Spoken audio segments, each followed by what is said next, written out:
folks. Welcome to today's episode of MSInspir Workshop. Today here with me is Ahed and also Ganesh. Ahed is going to be our speaker for today, and she's going to talk about Azure Fundamentals. Hi, Ahed. Hi. Yeah, what's up? How is it at your end? Well, I'm feeling great. What about you? Amazing, I'm doing good. I think it should be 6:23 p.m. at your end in Tunisia, right? Yeah, exactly. Amazing. Hope you didn't have a stressful day because this is another 40 minutes of presentation. No, it was a great day. Okay, so for those of you who don't know Ahed, so Ahed is a computer engineering student, president of the Microsoft Club, Polytechnic, and game instructor at Go My Code. Am I getting it right? Tunisia. Yeah. And Ahed has hosted a number of workshops already. I think about a number of them, and also has spoken together with me in other workshops. So Ahed is a good speaker, and I'm sure you are going to enjoy your day. Ahed, what exactly would you be diving into as far as this content is concerned? So here will be presented Azure Fundamentals just to make it so easy to understand and to explain the key terms that keep repeating in the cloud world. So we'll make it very clear. We'll introduce and dive a little bit into more details, like we will be discussing the mechanism, we'll wrap the cloud world. Not to be really in a general way, but we'll be diving more and more. Amazing. And explaining. Awesome. So, and then we are going to have like a start and then a recap, right? Yeah, so we of recap course. throughout the system. That's what I like about your presentations. I knew you were going to do that. Hey, Ganesh. So Ganesh is the lead for MSInspir Workshop. Hey, Ganesh, what's up? How are you doing? It should be pretty late at Ganesh's end, 5:25, which means that it's almost 12 o'clock a.m. At Ganesh end. I'm sure Ganesh is not able to reach out to us, but yeah, we are so glad to have him around.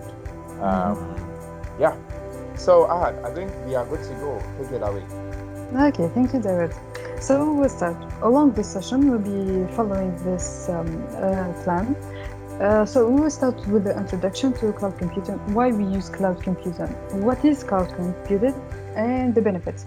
Then we'll be discussing about cloud models, 3 models of cloud, and the 3 types of cloud services.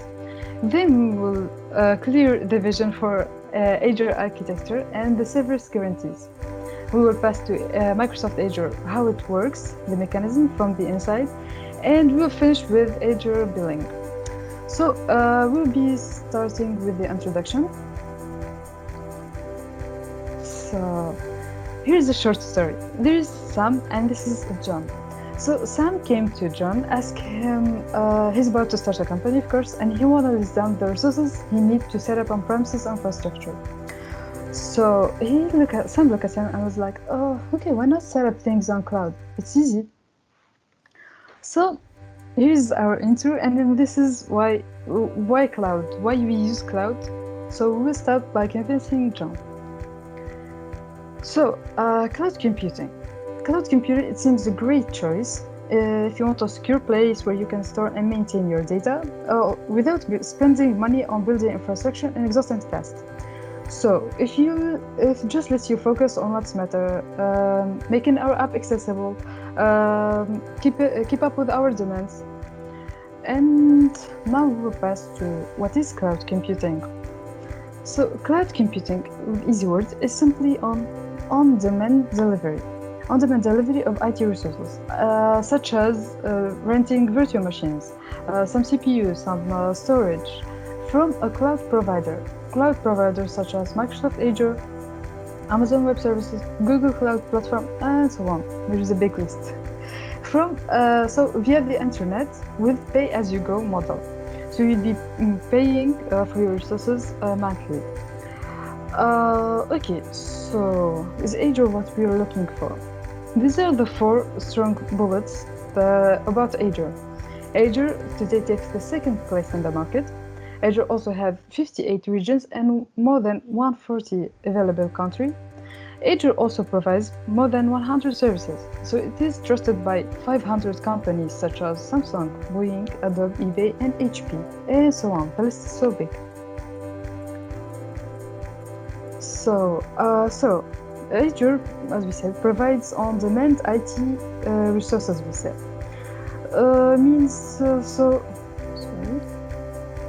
so here you will see the 2 common services that all cloud providers provide. We have power compute and storage. We'll be discussing storage first. There is structured and unstructured data. Structured data such as database, any tables with a relationship, so database. Unstructured data such as text, movie clip, JSON files, etc. Now for the power compute, we said there are 3 approaches: virtual machines, containers, and serverless. We'll start with the virtual machine. What is a virtual machine? A virtual machine, with easy words, it just simulates a physical computer. So, logically, instead of me going to buy a really new, expensive laptop, I just rent a virtual machine from a cloud provider, as we mentioned it before, and put my software that I want to work, and just see I gained much time and my money. So this is exactly what cloud providers do for us. It lets us run our virtual machines in their physical server, in their data centers, without spending a lot of money. Containers now. This is an example of virtual machine. This is a normal example of VMware, and here's another real example of a virtual machine. You know it's a real virtual machine when you see the servers and you see this blue area. So that's how a virtual machine looks like. And this is a Microsoft data center, how it looks like from the outside. And here's a picture how a data center looks from the inside. We'll be discussing this later. So, containers. Containers is made to solve developers' problem. It works on my machine. So if you are a developer, you'll be familiar with this problem. Why I choose here Docker? Because Docker is the most leading platform for managing containers. It is the best thing about container. It's lighter weight than virtual machine, and all the containers share just the same host operating system.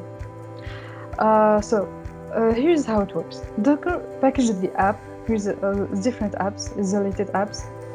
Package the app and all its dependency, all what's needed to run the app in a container, and then execute it in a standard runtime environment. So the container will start very fast because there is no operating system to initialize or to boot, so only the app to launch, so it will be very quick.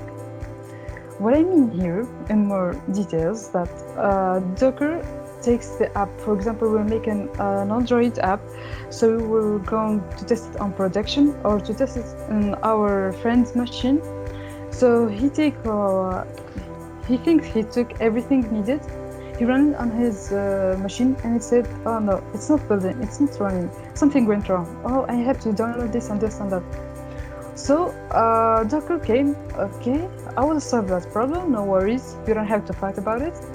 So I will wrap all what you need, all your dependencies, all your libraries, everything needed inside a container. And I will take that container and execute it in a standard runtime environment. That's it. Everything is ready and up to work. So the third approach in is serverless. So serverless.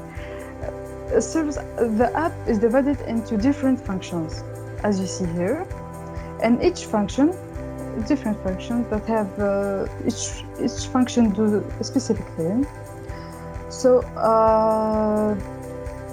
they just work when they're triggered, when they're called. So if you want to use serverless, you use it when you have a small task to do or something quick to happen, like to reply to something, to get a confirmation, to get a validation for your email, something like that, just to run for a small period of time. Now we'll be discussing Azure Benefits. So this is, I'll highlight it here, the 5 benefits that I see, the 5 top benefits that I see. So we have cost effective. Cloud takes care of your infrastructure, hardware, software. So it will set up and run on their site or their data center. So it makes you gain more time and more energy and money. Scalable, so it allows us to pay only for the resources we need and to stop paying for the resources that we no more need. There is like cloud supports both vertical and horizontal scaling. Vertical scaling means known also as scaling up. Scaling up is the process of adding resources to increase the power, like adding more CPU or memory to the existing server. And horizontal scaling, we have scaling out. Scaling out is the process of adding more servers more servers that function together as one unit. So, such as getting another server to process your incoming requests. So, this is elastic. We call cloud Azure as elastic, known as elasticity, because it's like dynamically scalable. Like, you mean, for example, as workload changes due to a spike or a drop in demand, a cloud computing system can compensate by adding or removing resources. And that's what we mean with elastic. Reliable. Reliable is like putting your private and sensitive data in cloud. I want to feel safe and secure, of course. I must see that my data are there. And that's what cloud computing provides, like provides data backup, disaster recovery, data replication, and the encryption. And finally, with the secure, cloud really invests in security.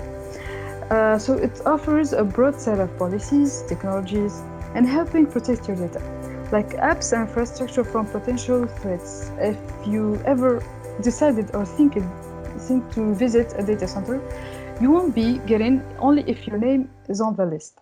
And it's not easy to have your name on the list. That's something. And there's a lot of camera and a lot of protection inside of the data center.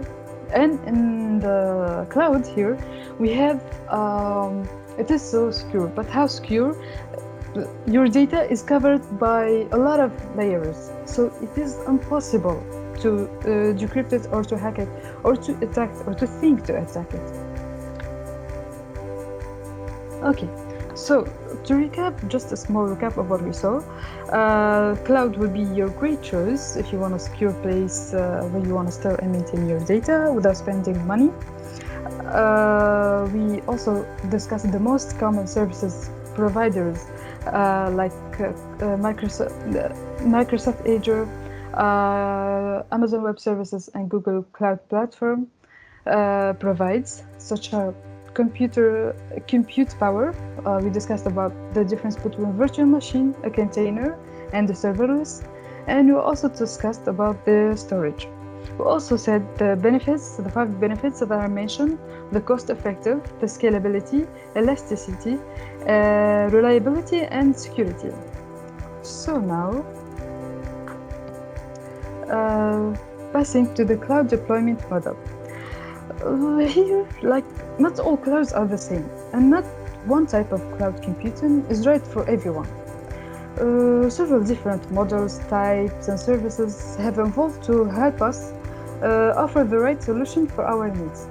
So, there are 3 different ways to deploy cloud services: on a public cloud, on a private cloud, and on a hybrid cloud. We'll be starting with the public cloud. So with a small definition, then we'll be talking about the pros and the cons. The public cloud. So it's the most common way of deploying cloud computing. All cloud resources are owned and managed by third-party cloud provider. In our case, is Microsoft. So they decide where to store it and where it runs. So you access these services and manage them your account using a web browser. The pros is it's a lower cost, no maintenance, and that's a high reliable. The cons is lack of customization because it's maintained with a third party, lack of control, and the performance. It depends on the internet. So if you don't have internet, you can't access to your services. Now passing to the private cloud. Private cloud, we'll be discussing also the definition, the pros and the cons. A private cloud consists of computing resource used exclusively by one business or organization. So what I mean is that you can control all your private data safely without worrying who will touch it or who will see it. I'd like to point that these services and infrastructure are maintained on a private network. So we said that it's used by one organization and stores sensitive data. So obviously we're talking about bank, CIA, government agency, financial institution, and so on. They use it to have a full control. The pros is more flexibility, better security, and greater control. The cons is costly. Security is a shared responsibility between us and the cloud provider, and it may require some upfront cost. Now the third cloud model is the hybrid. Hybrid cloud is the best of both. Means like it's a beautiful mix of the private and the public cloud. So it allows data to move between them. It's used mostly in migration. When you decide to move your data from your private cloud or on-premises to the public cloud, we use hybrid cloud. It's also used in the healthcare, when hospitals send patient data to insurance providers. So the pros here are its flexibility and scalability. It's suitable for cloud migration, as I just mentioned, and we have more control. The cons is it asks for cloud expertise, lack of visibility, and it has some security complexities. The recap. So there are three models: the private, public, and hybrid. The public is the most used one. So if you're someone who's taking care of, you want someone to take care of all that upfront and the expensive parts, and you just focus on what's matter for you, which is making your app accessible to your user, so then you go for public cloud. But if you have a real concern about your sensitive data and you want the full control, so it will be perfect match for you if you choose private cloud. And finally, if you're in the middle of sharing data between private sensitive data and the public data in the cloud, then hybrid cloud surely is your new best friend here. Okay, so there are three cloud services. We have three layers here. The first one is infrastructure as a service. It is used by system admin. So if you want to rent, as I mentioned here, to rent any physical infrastructure, you will get it from here. If you want a virtual machine, if you want a storage, if you want more CPU, if you want to get a virtual network, you get it from infrastructure as a service. But if you are a developer and you just want to focus on building your app, developing and deploying your code in the cloud, you will go for a platform as a service. Why? Because everything is pre-configured for you. In the platform, you find everything needed: programming language, execution environment, operating system, web server, database, everything you want. The software as a service here, it's used by an end user like us, and it means the ability to use without any control on the structure, just to consume the service. As you will see here in the example, the first example of software as a service is Gmail. So I can consume without changing which operating system it works on, without downloading the Gmail, without just to consume, to look, to enter, tap my email, tap, tap, tap, and that's it. And another example of software as a service is 365, Office 365. I can here consume PowerPoint, Word, anything I want without downloading. So it's a software as a service, just to consume. But here, as we mentioned, platform as a service is for developers to build. Everything is pre-configured for them. They have just to go to build their app, to run it, and then deploy it in the cloud. That's all they have to do. And here's another example of platform as a service. Heroku is another example. And finally, with infrastructure as a service, where we can rent virtual machines, networks, CPU, storage, anything we want or we can think of. So we said there are three layers of the cloud services. Software as a service, which is consumed by an end user like us. A PaaS, platform as a service, is for developers, where everything is pre-configured for them. So they just need to go and consume, not to consume, to build and deploy their app. And the infrastructure as a service is to rent storage, something physical that we need. Well, that was all for that part. We'll be here to discuss Azure regions.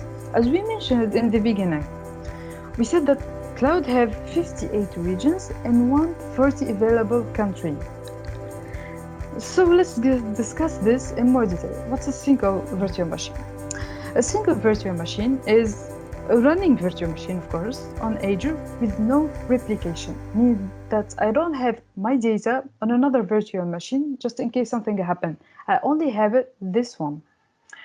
So what if Microsoft decide to update their virtual machine or something? What will happen to my data?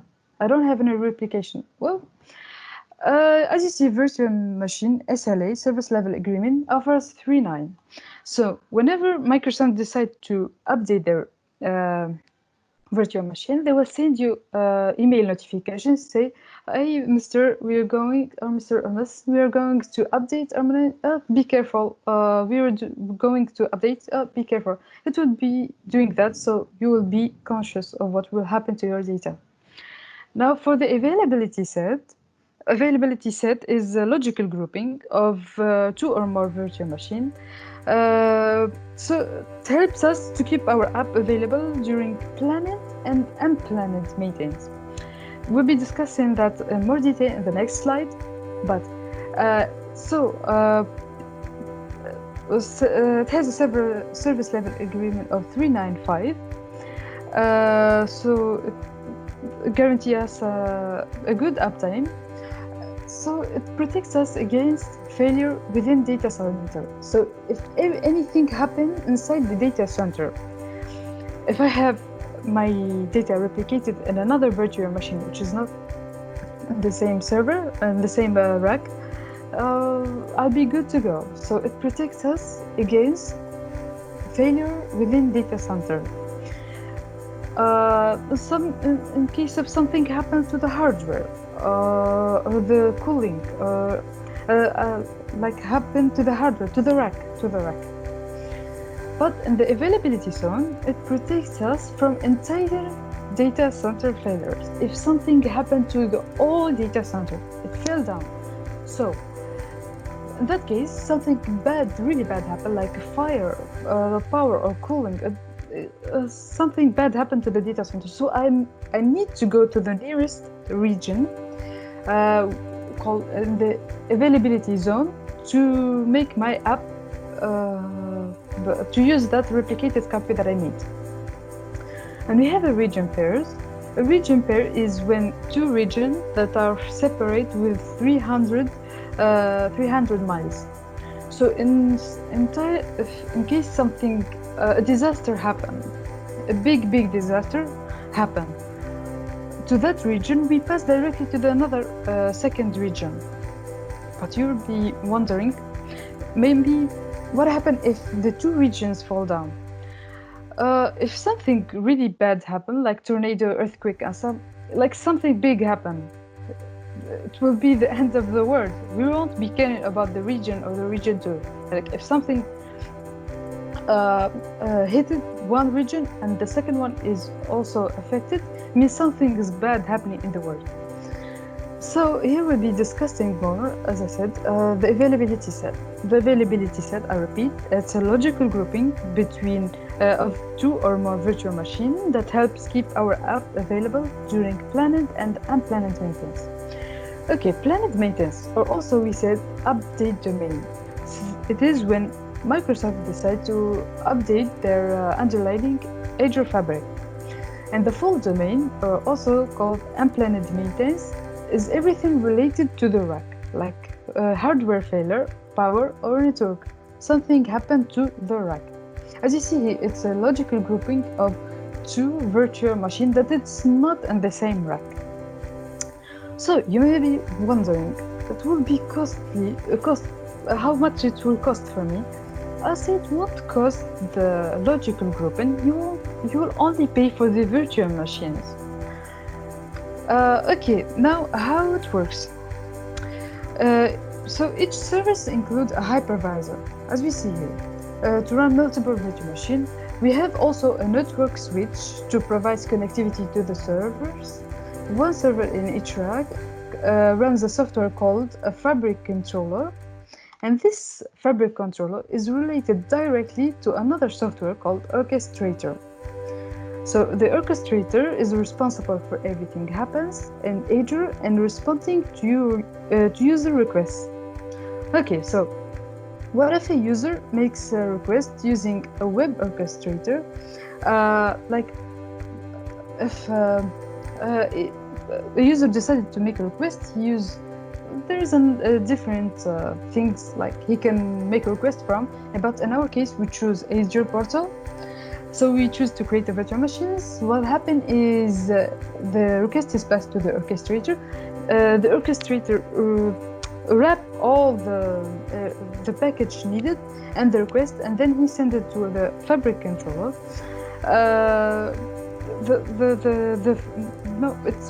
First it picks the suitable server rack and then send it. That package and the request to the fabric controller. The fabric controller choose which server is suitable and then create the request and reply with a response, and then the user can connect to it easily. So you have his virtual machine. Okay, so now to understand the Azure billing. As I mentioned in the beginning, Cloud Azure is pay-as-you-go, use the pay-as-you-go model. So you will receive a monthly invoice with the payment instruction provided. So once you sign up, an Azure subscription is created by default. In our case, we are students. So when we decide to create a subscription, we will have the Microsoft Online Service program by default. There is other three types. In general, there are four, but there are three other types than the one that I mentioned, Microsoft Online Service Program: the Enterprise Agreement, the Customer Agreement, and the Microsoft Partner Agreement. So here is an example of Microsoft Online Service Program billing, which we receive by default when we subscribe as a student. So in the billing account, we have the invoice and the payment method, we can have more than only one subscription, and that subscription could have different resources such as virtual machine, SQL, app service, and it can have also more than that. Okay, so normally that was all about Azure Fundamentals, or at least that part that I wanted to introduce to you to motivate you to go inside this great world. We discussed the cloud models and services. We have said that we have three models: the public, private, and hybrid. We also mentioned the three services: SaaS, PaaS, and IaaS. We also talked about Azure architecture. We talked about the geography, regions, availability set, the full domain and update domain, and how Azure works from the inside, like how your request is proceeded from the portal to the cloud back to your machine. And we finished it by Azure billing. We said there are 4 types of billing account: Microsoft Online Services Program, the Enterprise Agreement, Microsoft Customer Agreement, and finally the Microsoft Partner Agreement. Well, that was all, and thank you so much for your attention. Back to you, David. This was amazing. Like, so much energy from A to Z, and then doing it all. This was absolutely amazing. I'm sure a lot of people are going to learn huge amount of it from from it, and then quickly scale up, because I think if one is able to take up what you actually taught, the person should be good enough with the understanding the technicalities of Azure. So folks, that was Ahed, and Ahed is from Tunisia, and we just had her walk us through Azure Fundamentals. If you have any questions, just drop it in the chat, and then stay in touch with us on MSInspir. Thank you so much for your time. We strongly appreciate you joining us. Hey Ganesh, what do you want to say? Any last word? Hey, Ahed as always was amazing in presenting her things. I just wanted to say, like, any of you watching here, if you want to have your session of your own, we have provided a link in the description of a form which you can fill, and we will get back to you, and we'll make a workshop of your own. So if you want to work with us and get involved in this great initiative of providing workshops, fill that form out. Awesome. So that was amazing. Thank you so much for your last words. Hey Ahed, what would you say to the new folks who would want to get a lot from this? Seriously, the cloud is a big word. It's a huge word that if you're in my case and you came from the background of just developing, you will be surprised and you will be so motivated to complete. Because in my case, I'm really new to the cloud, and when I started to dive in, I was so in love with it. And each session that I make, I just fell more in love with it. So I'm sure you will fall in love with it, and you will be so motivated to learn even more than I did. I'm sure of that. So best of luck. Amazing. Thank you so much, folks. We are super excited to have you with us. Hopefully we would catch up with each other. Enjoy your time and stay safe. Learn hard. Never stop learning. Always on MSInspir Workshop. Goodbye. Bye.